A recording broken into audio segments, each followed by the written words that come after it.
بسم اللہ الرحمن الرحیم۔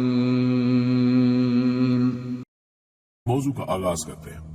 معزز خواتین و حضرات، 5,500 سال پہلے کی بات ہے۔ ایک بہت ہی زبردست قوم ہوا کرتی تھی۔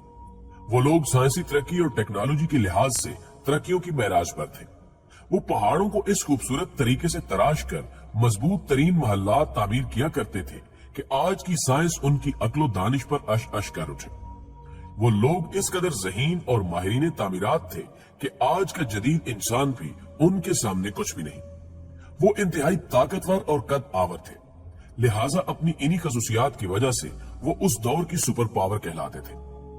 مگر وہ اپنی ترقی، تعمیرات اور خصوصیات کی وجہ سے سرکش ہوتے چلے گئے۔ وہ خدائے وحدہ لا شریک کے وجود کے منکر ہو گئے تھے۔ انبیاء کرام ان کو ہدایت کی بات سمجھاتے تو وہ ان کا مذاق اڑاتے، اذیتیں پہنچاتے اور اپنی بستیوں سے تشدد کر کے نکال دیا کرتے۔ وہ جس خطے میں رہائش پذیر تھے وہ خطہ بہت سرسبز و شاداب تھا، لیکن فیصلہ کیا گیا تو ان کے ہاں بارشیں روک دی گئی، لیکن وہ پھر بھی باز نہ آئے۔ ان کے ہاں بارشوں اور بادلوں نے اپنے رب کے حکم سے بالکل رخ پھیر لیا، جس کی وجہ سے وہاں قحط ساری والی صورتحال پیدا ہوتی چلی گئی۔ پھر ایک روز انتہائی عجیب و غریب واقعہ رونما ہوا۔ انہوں نے ایک روز آسمان پر اٹھنے والے ایک دھوئیں کے بادل کو دیکھا جو تیزی سے ان کی طرف بڑھ رہا تھا۔ اس بادل کو دیکھ کر وہ بہت خوش ہوئے اور سمجھے کہ ان کی قحط سالی ختم ہو گئی ہے۔ یہ بادل خوب برسے گا اور ایک بار پھر ان کے ہاں ہر طرف ہریالی اور سبزے کا دور دورہ ہو جائے گا۔ لیکن وہ اس بات سے بے خبر تھے کہ یہ بادل قہر برسانے والا ہے۔ یہ وہ بادل نہیں تھا، بلکہ اس بادل نے سوائے ان کے مضبوط مکانات، محلات کے کچھ بھی نہیں چھوڑا۔ لہٰذا قرآن پاک میں اس واقعے کا ذکر سورہ اعقاف کی آیات نمبر 24 اور 25 میں کچھ اس طرح سے ملتا ہے۔ پھر جب انہوں نے اسے دیکھا کہ وہ ایک ابر ہے جو ان کے میدانوں کی طرف بڑا چلا آ رہا ہے، کہنے لگے یہ تو ابر ہے جو ہم پر برسے گا۔ نہیں، بلکہ یہ وہی ہے جسے تم جلدی چاہتے تھے، یعنی آندھی جس میں دردناک عذاب ہے۔ وہ اپنے رب کے حکم سے ہر ایک چیز کو برباد کر دے گی۔ بس وہ صبح کو ایسے ہو گئے کہ سوائے ان کے گھروں کے کچھ نظر نہ آتا تھا۔ ہم اسی طرح مجرم لوگوں کو سزا دیا کرتے ہیں۔ ناظرین گرامی، وہ ایک ایسی تند و تیز اور تابکاری اثرات والی ہوا تھی جس نے ہزاروں سال گزرنے کے بعد بھی اس خطے زمین کو آباد ہونے نہیں دیا۔ وہاں پر کسی نباتات اور ہریالی کو نہ تو چھوڑا تھا اور نہ ہی کسی کو سلامت رہنے دیا تھا۔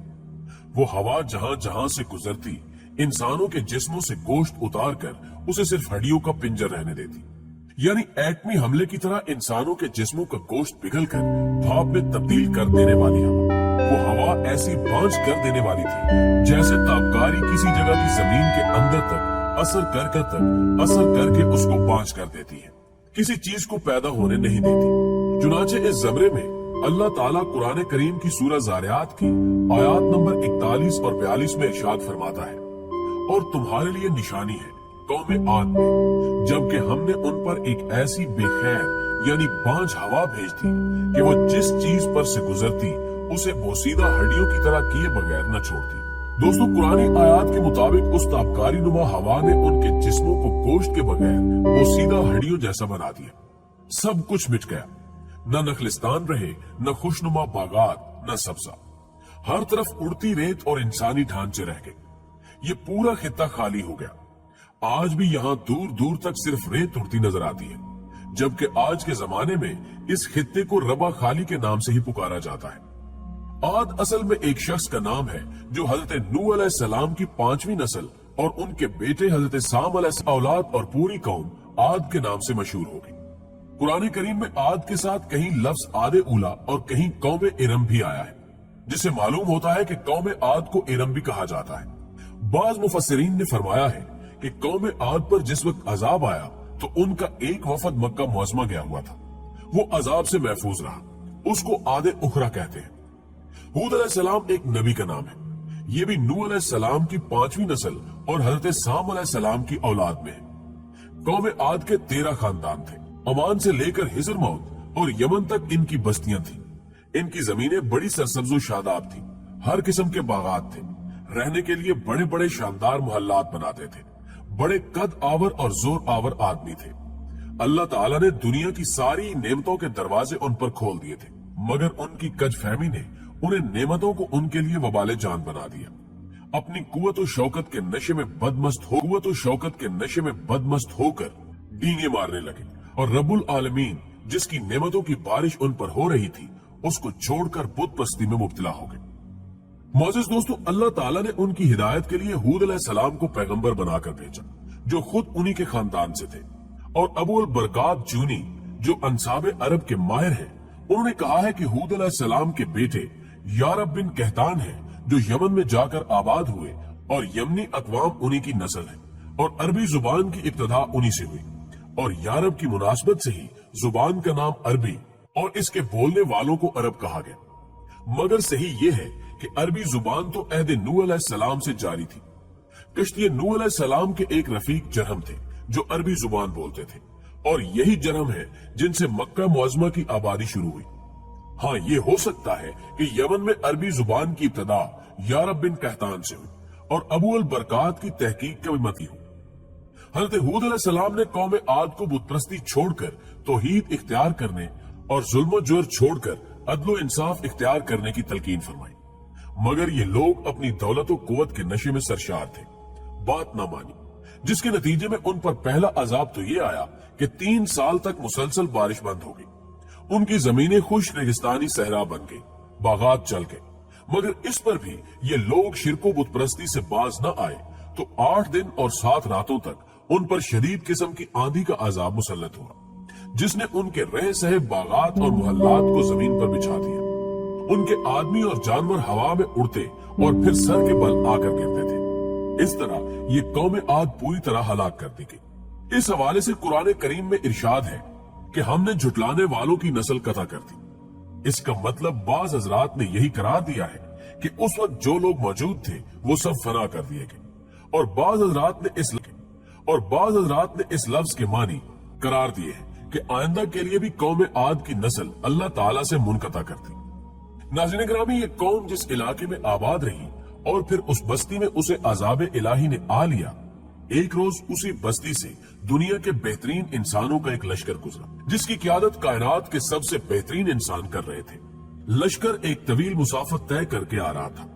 अहले लश्कर ने उस खित्ते में कुछ खंडरात देखे तो वहां कुछ देर रुककर आराम करने और खाने पीने का इरादा किया।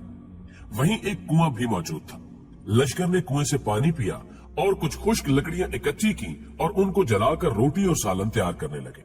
जब 2 जहानों के सरदार हुजूर अकरम सल्लल्लाहु अलैहि वसल्लम को इस बारे में मालूम हुआ तो आप सल्लल्लाहु अलैहि वसल्लम ने अपने साथियों को हुक्म दिया कि कुएं से निकाला हुआ पानी, पकाई हुई रोटियां और तैयार शुदा सालन सब कुछ जाया कर दो और इसमें से कुछ भी ना खाओ और ना ही पियो। जित आगे निकल जाओ वरना तुम सब पर भी बला आ सकती है। यहाँ पर एक कौम को अजाब दिया गया था, यहाँ की किसी चीज को मत इस्तेमाल करना। जो खाना एक बड़े लश्कर के लिए तैयार किया गया था बहुत बड़ी मिकदार में था, लेकिन आप सल्लल्लाहु अलैहि वसल्लम के हुक्म पर सारे का सारा जाया कर दिया गया। ये आप सल्लल्लाहु अलैहि वसल्लम का इल्म ही था जो अल्लाह ने आप सल्लल्लाहु अलैहि वसल्लम को अता किया था कि जिसके बलबूते पर आप सल्लल्लाहु अलैहि वसल्लम ने उस जगह पर नजर न आने वाली वबा या बला का पता लगा लिया था जो इंसानों के लिए मोहलिक थी, और वो बला वहां की खतरनाक हवा थी। कुरान पाक में उस हवा के लिए लफ्ज़ लीहुल अकीम इस्तेमाल किया गया है। री का मतलब हवा और अकीम का मतलब बांझ औरत, मर्द या जमीन को कहा जाता है। उलमाए कराम इस लफ्ज बांझ हवा के मानी अरसे दराज तक तलाश करते रहे, लेकिन ऐसी बांझ हवा के बारे में न जान सके जो इतनी हलाकत खेज थी कि जिस्म से गोश्त पिघलाकर हड्डियों तक को पोसीदा कर दे और उस जगह पर मौजूद हर चीज को ऐसा बांझ कर दे कि वहां हजारों साल बाद भी कोई चीज पैदा न हो सके। जबकि मौजूदा दौर में जब एटमी तजुर्बात और उनकी ताबकारी को देखा गया तो ख्याल उस तरफ जाने लगे और कुरान पाक की इन आयात के मफहूम वाज़ेह होने लगे, क्योंकि एटमी हमले में भी एक ऐसा ही बादल वजूद में आता है जो निहायत बर्क रफ्तारी से बढ़ता है और फिर आनन फानन तबाही मचा देता है, किसी को संभलने का मौका ही नहीं देता। फिर इसके बाद एक ऐसी बांझ हवा चलती है जो सब कुछ खत्म करके हजारों साल तक वहां कुछ पैदा होने नहीं देती। आखिर में बस यही दुआ है कि अल्लाह पाक हम सबको हिदायत अता फरमाए और अपने हबीब सल्लल्लाहु अलैहि वसल्लम के सदके किसी भी ऐसी पकड़ से महफूज रखे। आमीन सुम्मा आमीन। दोस्तों, हमेशा की तरह उम्मीद है कि आज की ये वीडियो आपको बेहद पसंद आई होगी। वीडियो पसंद आने की सूरत में इसे लाइक कीजिए, फेसबुक और व्हाट्सएप पर अपने दीगर दोस्तों के साथ शेयर करते हुए हमारी हौसला अफजाई भी कीजिए और कमेंट बॉक्स में हमें अपनी कीमती तजावीज़ से जरूर आगाह रखिएगा।